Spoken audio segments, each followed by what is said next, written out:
seu nome? Mauro Borja Lopes. Eu misturei Borja com Lopes e daí nasceu Borjalo. Mas uma indagação que me preocupou nos primeiros anos da minha compreensão de vida, assim, mãe, por que Mauro? E ela falou assim, porque eu li o livro Covades e lá tinha um capitão, um soldado chamado Mauro. Eu reli o livro e não achei o Mauro. Reli outra vez, aí achei. Na luta entre os romanos e os turcos, um capitão, no meio da batalha, grita: soldado Mauro, traga água para o teu capitão. Eu falei, mãe, eu não vou ser aguadeiro e nem figurante nessa vida, não. Eu vou ser personagem. Por favor, me fale sobre suas origens, seus ascendentes. Meu pai era um engenheiro e superdotado, realmente beirando a genialidade, e morreu muito jovem, com 39 anos de idade. E ele me deixava perplexo, porque ele sabia de tudo. Em Monte Carmelo, quando eu tinha 2 anos de idade, fiquei de 2 a 6 anos de idade em Monte Carmelo, eu ficava extremamente preocupado com a inteligência dele. E o amigo dele, sabe quem era? Frei Eustáquio, que hoje é um beato, vai ser santo brasileiro, que morava lá em Água Suja, ao lado de Monte Carmelo. E eu vi aqueles 2 homens, meu pai agnóstico, Frei Eustáquio santo, discutindo coisas que me preocupavam, porque era o destino do mundo, era a origem do ser humano. E eu te digo honestamente, meu pai ganhava do Frei Eustáquio, era muito mais inteligente. Não era santo, mas era muito mais inteligente. Quero saber o nome do seu pai e da sua mãe. Manuel Antônio Lopes Júnior, meu pai. Helena Navarro Borja Lopes, minha mãe. Portanto, eu tenho aqui um sanguezinho espanhol, um sanguezinho português e o brasileiro, que está aqui no meu cabelo, que é meio crespo e que tem pé na cozinha. Local e data do seu nascimento. Eu nasci no dia 15 de novembro de 1925, na cidade de Martinho Campos, que hoje chama-se Velho da Taipa. Essa cidade tem uma importância fundamental na minha vida, porque um dia meu pai, construindo a ponte que ligava Pitangui a Martinho Campos, sobre o Rio Pará, ele chegou na hora que terminou o expediente e entrou em casa. Minha mãe estava desesperada. Com um carvão eu tinha pintado, desenhado, lambuzado toda a casa. Falei assim, olha aí o que teu filho fez. Dei uma surra, não vai dar surra nenhuma, já dei, mas não vai dar mais. Amanhã eu compro para ele um caderno de desenho e lápis de desenho. E aí eu comecei a desenhar, aos 2 anos de idade. Irmãos, tem? Tive 8 irmãos. Tenho 3 comigo hoje, morreram. Daquelas mortes que não acontecem mais, desinteria com 2 anos de idade, outros e um chamado, esse me emociona, Maurício. Morreu com 17 anos de leucemia. Eu nunca tinha ouvido falar dessa palavra. Era rigorosamente genial. Ele sabia de tudo. Ele entendia de cinema, de poesia. Ele aprendeu línguas sozinho, ele com ele mesmo. Ele lendo Potro Vermelho de João Steinbeck, ele leu em inglês com 15 anos de idade, sem saber inglês. E chegou para mim e falou assim, mano, eu tô falando inglês. Esse aí foi a grande perda que eu tive na minha vida. A sua infância, aquele vagão de trem, vamos lembrar? Barbacena. Eu tinha 2 anos de idade. Meu pai estava construindo uma ponte em Barbacena e ele era engenheiro. E ele tinha como privilégio, para facilitar o trabalho, ele tinha uma locomotiva com 3 vagões. Um era o dormitório dos meninos, eu e meus 3 irmãos. O outro era a sala de jantar e o outro era o quarto do meu pai e da minha mãe. Era uma locomotiva, Maria Fumaça. E chegava sábado, meu pai falava assim: Helena, que é o nome da minha mãe, vamos passear? Vamos. A gente entrava no trem, ele mesmo dirigia o trem e a nossa casa passeava por Barbacena. Seus estudos, como foram? Eu fui um péssimo aluno. Nunca estudei, nunca abri um livro da minha vida, mas eu tinha uma virtude: eu prestava atenção. Então, nas aulas, eu prestava atenção. E aí, vida, é que eu chego a uma conclusão hoje, aos 73 anos de idade, que não tem bom aluno nem mau aluno, tem bom professor. Quando o meu professor era bom, eu aprendia tudo, porque eu prestava atenção no que ele falava.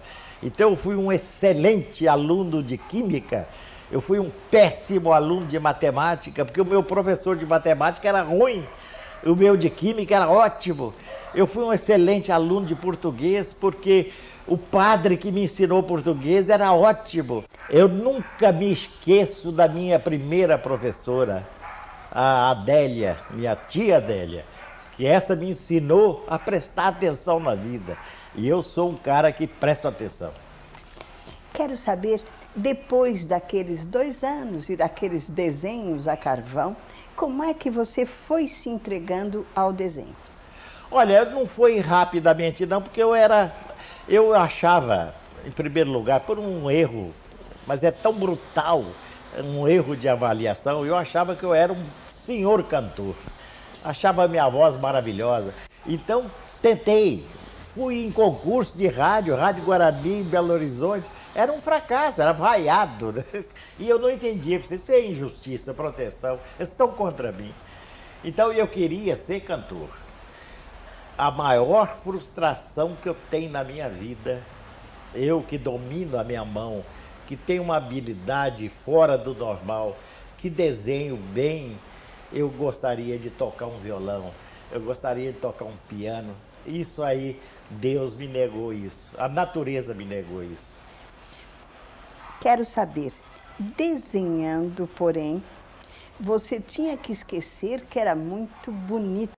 Não terá sido por isso também que você demorou para se entregar ao desenho? Não, a beleza não tem nada a ver com desenho. Eu realmente fui um garoto, não é bonitão, era um bonitinho, né? Eu era parecido com o Tyrone Power. E aí mas o Tyrone Power era muito bonitão. Canastrão danado, mas muito bonitão, né? Então como eu já era jornalista, quando tinha filme dele para ser lançado, eu ia antes na cabine de projeção particular e via com que roupa que ele estava vestido e fazia o terno igual, a camisa igual, a gravata igual, e ficava na porta da saída e as moças, olha lá o Tyrone! Era uma vaidade estúpida, mas muito gostosa. Finalmente, o desenho, quando é que Bom, você aí se é o entregou? seguinte, eu trabalhava na Secretaria de Agricultura de Minas Gerais. O secretário era um grande, dileto amigo do meu pai, Israel Pinheiro, que me conheceu, mas eu não entrei por causa dele. Entrei porque eu ganhei um concurso. E eu era desenhista de mapas de terras devolutas, mapas geográficos. Não tinha nada a ver com arte, né? E tinha um grande amigo, Raimundo, que era torcedor do Atlético Mineiro e eu, torcedor do Vila Nova, de Nova Lima, onde eu tinha morado. Aí um dia o Vila Nova ganhou o campeonato, anos 45, 46, não me lembro, e eu fiz uma charge para ele, gozando. Ele secretamente levou essa charge à Folha de Minas, que era o jornal mais importante de Belo Horizonte, entregou ao redator esportivo, que adorou o meu desenho, né? E eu nem sabia se eu tinha esse tipo de qualidade. No dia seguinte, de manhã, eu, leitor da Folha de Minas, abro o jornal, na primeira página, o meu desenho com o seguinte título: quem é o autor deste desenho? Aí embaixo dizia: vamos contratá-lo agora. Então eu fui à Folha de Minas e falei: sou eu. Falei: pô, você é craque. E realmente o desenho era muito bom. Aí eu percebi, eu não tenho modéstia. Eu sei das minhas limitações, eu sei onde eu fracasso, eu sei onde eu venço, eu sei onde eu sou bom. Eu falei assim: vou assinar esse contrato porque eu vou vencer na vida minha mãe. Falei com ela: Helena, eu vou vencer na vida. E venci. E ficou trabalhando no jornal Minas Gerais. Minas, aí fiquei. Então, é o seguinte, em 49, abriu-se um jornal de oposição, chamado Diário de Minas. Aí tocou no navarro que eu sou, no espanhol: se há governo, sou contra. Né? E eu falei assim: eu vou ser o chargista desse jornal, político, jornal de oposição. Aí fui para o Diário de Minas e na primeira página saiu uma charge todo dia, era o logotipo do jornal contra o governo. Né? Aí eu nunca tive tanto sucesso na minha vida. Eu era convidado para festas, era todos os políticos. Né? E um cara incorruptível por natureza, pela família honesta que me gerou, eu andava por cima. Então não adianta. Tive propostas que você não pode nem imaginar, de corrupção. Então eu vejo como o homem é tão sólido quando ele tem uma família sólida. Chargista, como é que nasceu isso em você de ser crítico e principalmente dentro da política? Eu sempre fui uma pessoa observadora. Eu até há pouco tempo, quando o Hélio Pellegrino, que era vizinho aqui, era vivo, ele me perguntou: Borjalo, tem lido muito? Eu falei: não, eu agora estou prestando atenção. Aí ele deu um pulo: você está salvo. Vida, nós temos aqui para prestar atenção. Você não pode passar nada, deixar passar nada ao seu lado sem olhar por que aquela coisa virou para lá e não para cá. Você tem que prestar atenção, você tem que olhar tudo. Eu que moro em Teresópolis e trabalho no Rio, eu desço todo dia e subo todo dia. Às vezes com o meu motorista Carlinhos, que eu não posso dirigir, eu acho melhor, mais tranquilo ter um motorista, um profissional. Eu falei: para! Na Baixada Fluminense, eu falei: algum problema? Eu falei: não, tem um boi cruzando com uma vaca ali, eu quero ver. Há muito tempo que eu não vejo um boi cruzando com uma vaca. Aí fica lá olhando o boi cruzando, amando a vaquinha dele. Minas Gerais, jornais. Em seguida, Rio de Janeiro, revistas. Sim? Sim. Minas Gerais, eu acho que é um acidente geográfico que não é um acidente geográfico. Minas Gerais é uma coisa tão forte na personalidade de quem lá viveu ou nasceu, que é diferente. Minas Gerais não é geografia. Minas Gerais é conceito humano. Então eu digo o seguinte: eu adoro o meu Martinho Campos, onde eu nasci, que hoje se chama Velho da Taipa, o meu Pitangui, que me adotou, onde eu fui registrado, mas eu gostaria de nascer e viver e nunca mais ter saído, é de Ouro Preto.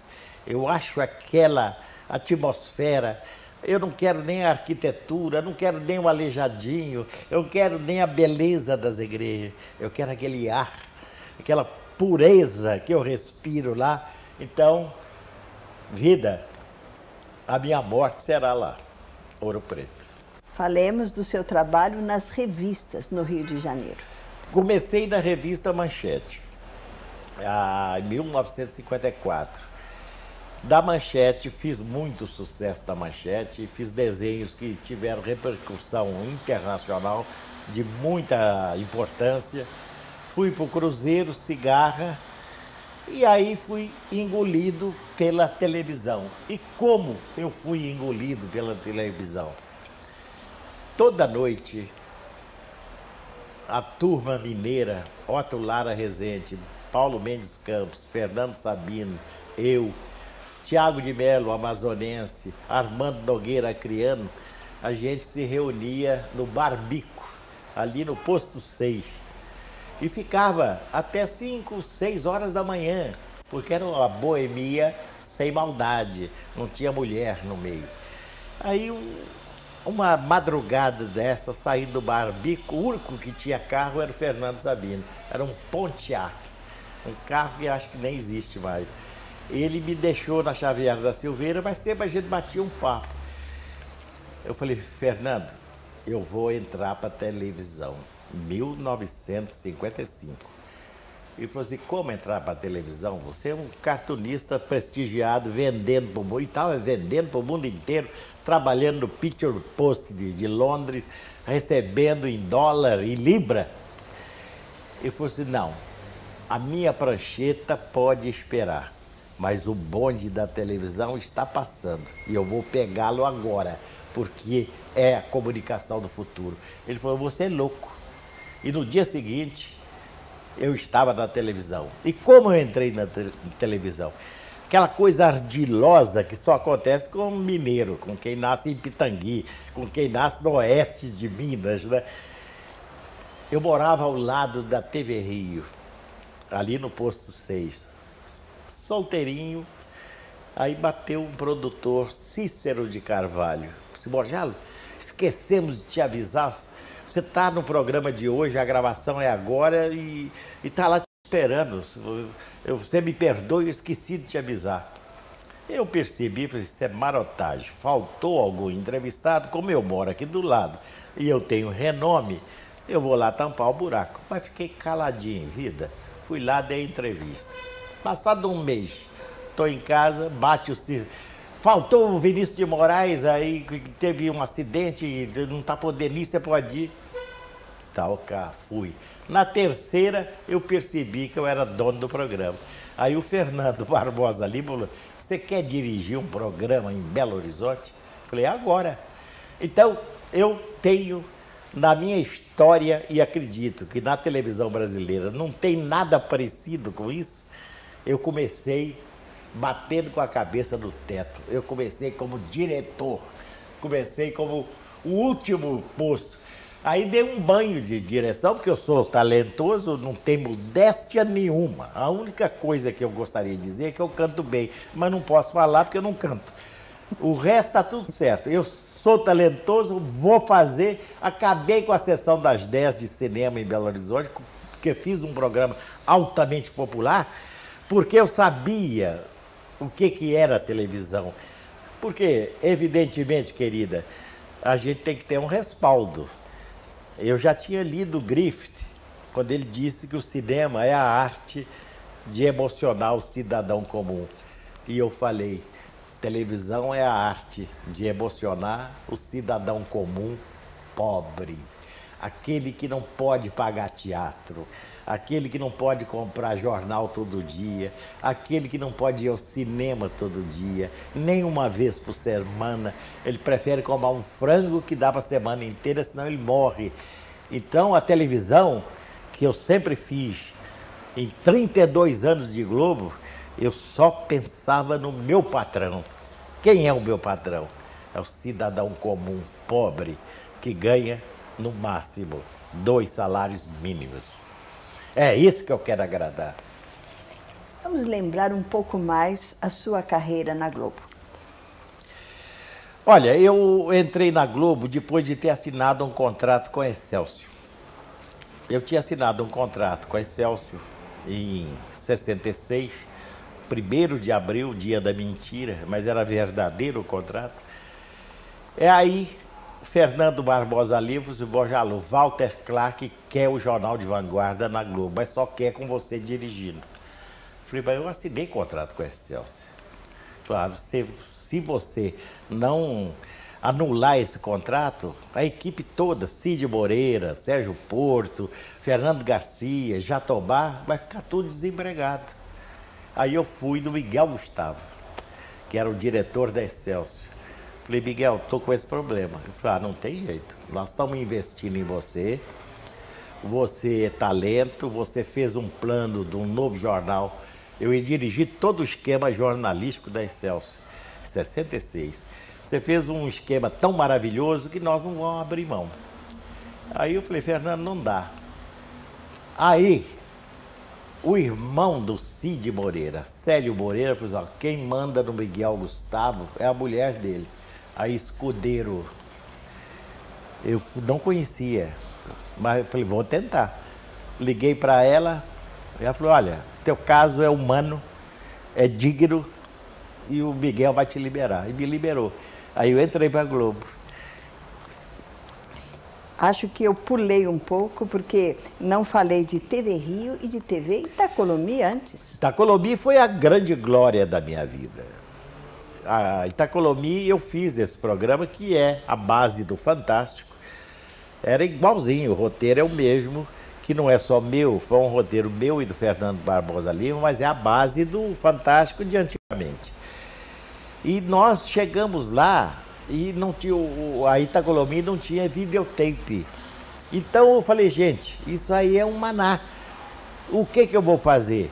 Eu vou levar os artistas.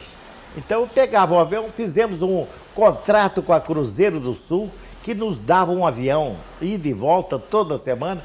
Eu entupia esse avião de artistas, porque não tinha videotape ouvida. Então, qualquer pessoa, Elza Laranjeira, o Cartola, que chegasse lá, era um acontecimento em Belo Horizonte. Aí eu liquidei, dava 90 de audiência, acabou com a sessão de 10 de cinema, por esse detalhe. Quando eu percebi, aqui não tem videotape, portanto não tem cantor nenhum cantando, a não ser os que venham aqui. Para vir aqui é caro, comigo é barato, porque eu levo todos.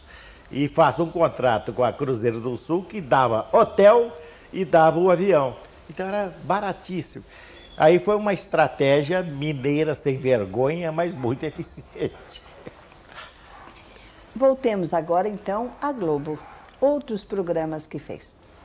Olha, eu fui durante 19 anos diretor-geral de toda a produção.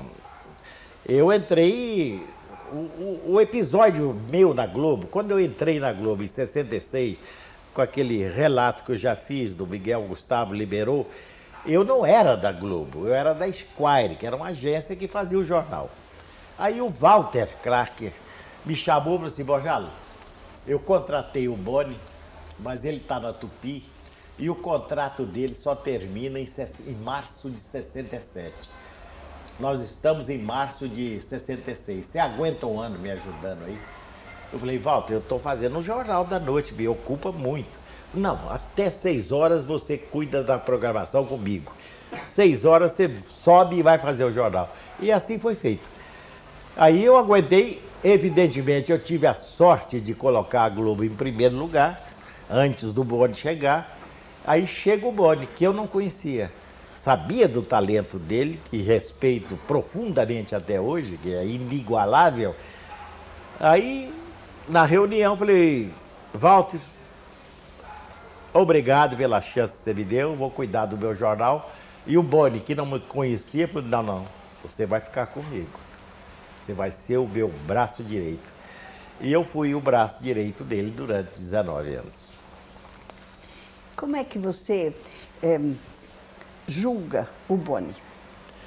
Eu considero o Boni um superdotado. Eu acredito, e acredito com muita certeza, que não tem no mundo ninguém com a capacidade profissional de televisão que o Boni tem, de comunicação. Não é só televisão. O Boni, quando fez rádio, ele estraçalhou. O Boni, quando fez publicidade, estraçalhou. É o superdotado. Eu não digo gênio, porque gênio realmente nem Chaplin foi. São superdotados. Gênio, para mim, foi Cristo, foi Freud, talvez, 2 ou 3. Agora, superdotado, o Boni é, e dá de 10-0 em qualquer um que esteja perto dele. Mesmo em comparação com outros diretores do mundo? Não tem nada igual. Não tem, eu nunca vi nada igual. A capacidade dele é tão incrível, a rapidez de raciocínio dele, a espontaneidade, a certeza com como ele atinge o alvo. Eu me lembro que no Fantástico, era o programa número 4, nós anunciamos a semana inteira a presença de Tony Bennett cantando. Chega no dia, não era Tony Bennett. O tape estava errado e entrou aquele Anthony Leone, que é, aliás, muito talentoso, humorista inglês, dançarino. O número bonito, mas os telefones chegaram. E eu trabalhava na emissora, domingo, né? Aí falou, esse aí não é o Tony Bennett, não. Esse é o Anthony Leone. Aí eu falei no dia seguinte, Boni, nós temos que dar uma satisfação ao público. Nós cometemos um erro grave e temos que fazer essa satisfação, essa resposta, de uma forma pelo menos engraçada. Ele pegou o telefone e chamou o rapaz encarregado da chamada. Aí entrou o Panessa. Ele falou, Panessa, faça a seguinte chamada agora. Neste domingo, finalmente, no Fantástico, o inconfundível Tony Bennett. É gênio. Borjalo, vamos falar agora a respeito dos seus desenhos. Detalhe mais. Fale depois da televisão, como é que você voltou e exatamente quantos desenhos fez, se você pode responder a isso. Olha, eu em 1984, eu estava numa crise muito forte de alcoolismo. Então eu me internei profissionalmente com um analista e com um clínico geral. Aí eu comecei a gostar de novo de mim. Eu olhava no espelho, lá na clínica, onde eu fiquei 45 dias, eu ia 3, 4 vezes fazer a barba e dizia assim, mas você já fez a barba? Mas é que eu estava gostando da minha cara. Falei, gente, você está cada vez mais bonito. E eu fiquei apaixonado por mim. Então, nessa experiência incrível, eu fui descobrindo coisas e, de repente, eu percebi que o meu filho levou a minha caneta de desenhar e a minha tinta nanquim e uma pasta de papéis. E eu comecei a rabiscar. Aí, 20 e tantos anos depois, eu redescobri o desenho, que não foi uma coincidência, não. Eu tinha redescoberto a mim mesmo. Eu falei assim, Maurinho, é de ti que eu gosto. Aí comecei a ter loucura por desenho. E fiz esse reencontro em 1984 para 85, que foi toda a minha vida exposta num desenho de 8.648 pessoas, sem nenhum figurante, todos protagonistas. E eu fiz aquilo com um entusiasmo enorme, porque eu tinha descoberto, abandonando o alcoolismo, eu tinha descoberto que eu estava gostando de mim novamente. E fiquei apaixonado por mim, porque não tem ninguém que eu goste mais no mundo do que de mim próprio. E eu comecei a descobrir, nessa descoberta do desenho, o resto da vida. Eu percebi que na janela do quarto da minha clínica tinha uma mangueira do lado de fora e que à tardinha as rolinhas chegavam. Eu falei assim, eu vou dar alimento para as rolinhas. Aí pus alpiste, mandei comprar e todo dia às 7 horas da manhã e às 7 horas da noite, às 6 horas da noite eu punha alpiste e elas vinham comer. E tinha um bem-te-vi que tentava comer e não conseguia comer o alpiste. Aí eu falei, já sei por quê. O bem-te-vi é carnívoro. Então eu pedi à copeira, assim, me traga pedacinhos de carne, resto de frango, resto de filé. E os bem-te-vis se multiplicaram. Foram milhares. Então eu criei uma fauna na clínica onde eu me curei e reencontrei o desenho. Fiz esse desenho que você vai ver daqui a pouco, que é exatamente o resumo da minha vida. Ali eu mostrei por que eu parei 22 anos sem fazer um rabisco, que eu tinha parado comigo mesmo. Eu estava contra a minha personalidade. Uma vez reencontrado o Mauro Borja Lopes, esse nome poético que segundo o Drummond é uma quintilha menor, uma redondilha. Mauro Borja Lopes é poético, eu me encontrei com ele de novo. Quero que você mostre para nós e para todos e explique um pouco este reencontro. O reencontro foi exatamente a minha volta ao desenho, que eu já relatei, na clínica, e foi reconstituir o tempo que eu perdi parado, bebendo, feito bobo. Todo esse desenho começou com esse casal. Faxineiro que cuidava aqui da Zona Leste e a faxineira que cuidava da Zona Oeste. O desenho começou neste casal.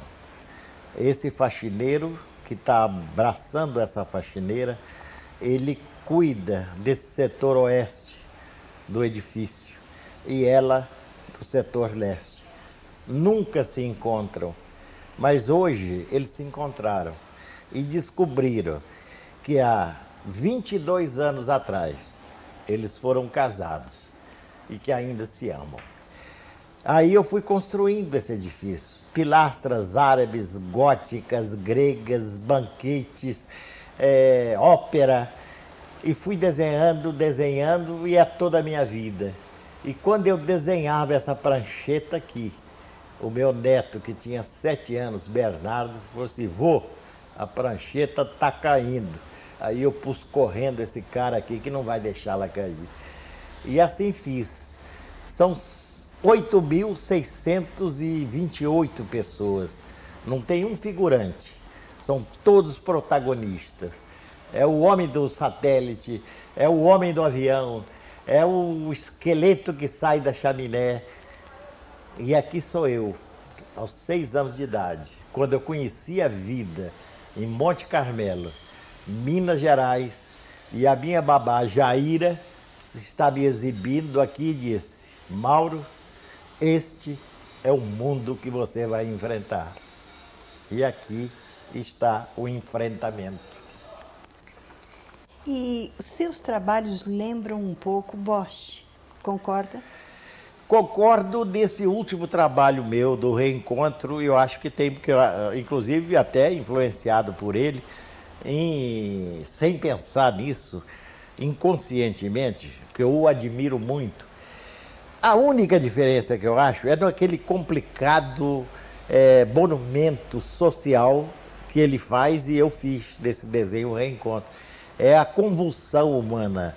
Então, nisso eu sou muito parecido com ele. Mas tem uma coisa, Ouvida, que eu acho que marca uma diferença extremamente importante. O Bosch é agressivo, eu sou alegre. Ele é triste. Eu tenho alegria, ele não tem. Você tem alegria. Quero saber mais coisas. Esse seu espírito crítico, analítico, criativo, dischargista, voltou? Estava adormecido ou existiu também durante a televisão? Não, sempre existiu. Na televisão eu exerci o mesmo processo analítico, crítico, satírico e não fiz outra coisa. A única diferença, Ouvida, que é muito importante, é que o meu desenho é elitista. O meu desenho é para classe A, classe B lá superior. A televisão é povão. A televisão é a arte de emocionar o cidadão comum pobre. É o pobre. Eu me apaixonei pelo cidadão comum pobre. Eu sabia o que ele gosta. Eu frequento lá em Teresópolis botequins e eu ficava ouvindo. Eu nunca dei importância ao Ibope, aos índices de audiência. Eu dava importância ao retorno. Aquele cara que estava bêbado ali, tomando cachaça, que nem é alfabetizado, ele chegou para mim: o que está havendo com o Fantástico? Quando ele falou o que está havendo com o Fantástico, eu senti uma apunhalada. Eu falei: tem coisa errada no Fantástico. Aí peguei os tapes antigos, falei: está tudo errado, ele estava certo. Então, eu na televisão, eu era um contraditório comigo mesmo. Mas eu assumi essa contradição por uma questão filosófica certa. Eu posso ser útil e só o útil é belo. Então eu vou fazer o melhor possível, mastigado, para aquele cachaceiro lá do botequim de Teresópolis entender. E eu fiz televisão para ele. E ele, muitas vezes, gostei. A sua ligação com a natureza, que você já falou por 2 momentos. É total. Eu sou um galho de árvore. Eu não sou uma pessoa, eu sou um galho de árvore. E às vezes eu temo que acorde com o meu dedo brotando, porque eu sou árvore. Eu tenho a minha casa em Teresópolis, eu plantei 186 árvores. Eu tenho árvores frondosas e eu tenho uma paineira que é de uma história que realmente é a minha vida. Eu tinha uma casa aqui na Gávea, na rua Sérgio Porto, de 3 andares. E eu estava no varandão, no último piso, quando eu vi voando aquela sementezinha da paineira com aqueles fiapos brancos. E eu fui olhando, ela caiu na terra, eu desci, cavei a terra, pus esterco, cultivei, ela cresceu, está lá em Teresópolis hoje, linda demais. Borjalo, falemos de amor. O que é para você o amor? Olha, quem falou muito bem de amor foi Camões. O amor com brandas mostras aparece. Tudo possível faz, tudo acontece, mas logo no melhor desaparece. Amor é você lutar por uma conquista e de repente você perde e volta e tenta de novo. Se ficar parado é a água estagnada, aí não é amor, e aí Camões nem ia pensar nisso. Amor é gostar, partindo daquilo. Primeiro você tem que gostar de você. Eu amo igualmente a minha mulher, a Cristina, como eu amo os meus amigos. Então é o seguinte, eu acho tão fundamental essa semelhança entre o amor carnal, mulher e marido, e o amor fraternal do amigo. É uma coisa que me espanta, vida, porque por que o amor do amigo é a maior manifestação de amor que existe no mundo? Porque o amigo não mora junto. Se amigo morasse junto, não durava um mês. Então é o seguinte, você tem que ter uma distância, você tem que ter uma incerteza, você tem que ter um motivo de reconquistar. E você ama a sua amada reconquistando-a todo dia. Filhos, tem? Tem 2 excelentes filhos e me orgulha muito. Uma menina e tem netos e um rapaz. Tem 2 netos e são a minha família. Muito feliz com eles. Quero saber um pouco mais. Vamos lá. Felicidade, o que é para você? Eu acho o seguinte, uma vez, Fernando Sabino, fazendo uma pesquisa sobre o abrigo de mendigos de Bom Sucesso, ele esteve lá e eu fui com ele. É realmente uma coisa impressionante. E chegou lá para as 2 horas, nós estávamos com fome. Falou, aqui tem um botequim ali bonitinho. Fomos no botequim. Entramos.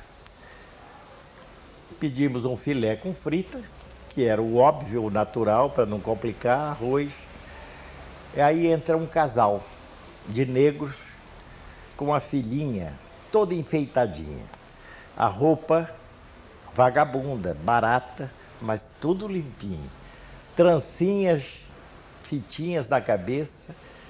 Sentaram, chamaram o moço, porque não tinha nem garçom o botequim, e ele pediu uma fatia de bolo de fubá. O moço trouxe a fatia de bolo de fubá, mata a fome. Ele enfiou a mão no bolso e tirou um cotoco de vela, enfiou no bolo, acendeu, e cantou baixinho, parabéns pra você. No que ele cantava, parabéns pra você, o olhar da mãe, preocupada se não estava incomodando os vizinhos do bar, cruzou com o meu olhar e sorriu. Eu queria ter aquele sorriso. Era felicidade. Sonhos. Falemos disso. Eu sonho sem parar a noite inteira. Nunca sonhei com um sonho lógico. Meus sonhos são fantásticos. E tenho pesadelos incríveis.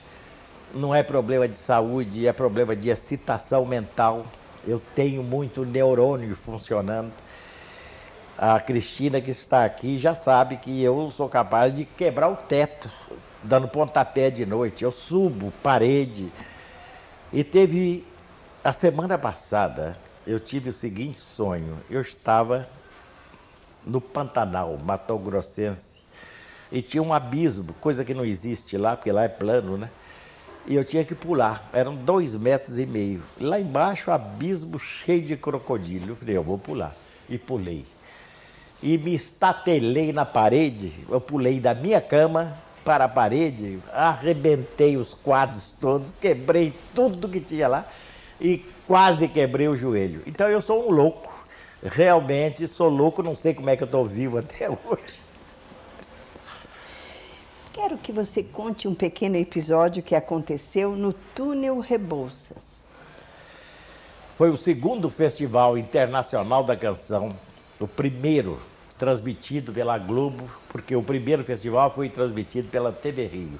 Carlos Alberto Loeffler foi o diretor. Aí nós compramos e vem todo mundo do mundo inteiro. Chega no Maracanã, naquela época a televisão não era essa câmerazinha que você põe debaixo do braço, eram cidades, né? Eram locomotivas, TK-60, né, meu amigo? Aí pifou o gerador. E tinha um gerador enterrado em frente à TV Globo, na rua Vom Márcio. Enterrado. E chovia. E eu estava dirigindo o festival na Globo Vom Márcio, o Boni e o Walter Clark, no Maracanã. Autoridades chegando do mundo inteiro, hora do festival e nada do gerador. E nós tentando, na mão. Era uma locomotiva do tamanho de uma locomotiva, não é retórica minha. Aí conseguimos, homens, conseguimos levantar e colocamos a quina da locomotiva em cima da carroceria do caminhão. Mas precisava de um roliço, de um tronco de árvore. Eu falei, é agora, Jardim Botânico. Peguei Duarte Franco, Coronel Paiva Chaves, vamos lá cortar um tronco. Cortamos um tronco de uma árvore, enfiamos debaixo. E quem é que foi encaixar o tronco de árvore para o roliço permitir que a gente empurrasse o gerador para a carroceria do caminhão? Fui eu, minha querida vida. Se houvesse uma pequena falha, eu estava enterrado lá, tinha uma cruz e nunca ninguém ia me remover de lá porque era um lugar sagrado. Aí eu falei, e agora? Conseguimos colocar o gerador dentro do caminhão. Não dá tempo. 15 para as 9, é 9 horas o festival. Aí eu me lembrei que o túnel Rebouças não tinha sido inaugurado, mas estava pronto. Aí eu liguei para Walter, que era da assessoria e era locutor nosso do Jornal de Verdade. Se libere o túnel para a gente fazer o festival. Quem inaugurou o túnel Rebouças chama-se Mauro Borja Lopes, eu. Falemos de coisas internacionais. Borjalo no mundo. Olha, eu fiz muito sucesso no mundo inteiro. Tenho álbuns publicados em todo o mundo, Estados Unidos e Europa inteira. Trabalhei no Picture Post, do Paris Match, época de Milão. Quer dizer, tem uma carreira como todo caricaturista brasileiro que cá entre nós. Nós somos os melhores do mundo. Ziraldo, eu, Jaguar, Milor, somos os melhores do mundo. É escola. Vinhetas da Globo. Plim, Fale plim. sobre isso. Olha, quando o Miguel Paiva deu a ideia dessa vinheta ao Boni, e o Boni me consultou, eu fui contra. Foi um erro tremendo meu, né? Que é um sucesso incrível. Então ela vai ser reativada agora, está num processo de descanso, mas vai ser reativada. Então o Jaguar, ele falou assim, Borjalo, eu trabalho há 50 anos em desenho e ninguém me conhece. Fui num bar lá em Madureira, Jaguar do Plim Plim. Então o Plim Plim é universal, porque é o cidadão comum pobre. É esse que eu quero, ô vida. Eu quero é o cidadão comum pobre. Quero saber, Borjalo por Borjalo, quem é você? Você já disse que é louco, você já disse que é criativo, que ao dormir quebra tudo e quase se mata, mas eu quero um pouco mais. Vamos lá dentro. Eu Me sou um diga. agricultor. Eu nasci para cuidar de terra, eu nasci para cuidar de planta, eu nasci para plantar alface, para plantar jiló, para brincar com a vida, de emendar uma escada na outra para chegar a 60 metros de uma árvore que chama-se mirindiba rosa que eu tenho lá, para ver que ninho é aquele. Aí consegui emendar as escadas com 73 anos, correndo risco de vida. Ah, já sei, é bem te vi. Então estou feliz, eu quero saber a origem das coisas. Eu quero saber por que aquela planta dá semente vermelha e a outra dá verde. Então eu quero descobrir as coisas. Essa curiosidade, ela é insaciável, ela é infinita. E você vai passar a vida inteira, eu de bengala lá em Teresópolis, esse tomate aqui nasceu errado. Aqui não é lugar de tomate verde, é lá do outro lado. Então eu sou um agricultor, eu sou um sementeiro. Mauro Borgia Lopes, Borjalo, muito obrigada. Eu que agradeço, vida, e emocionado, realmente eu dei uma lição para mim mesmo. Eu disse coisas que eu não tinha dito ainda para mim.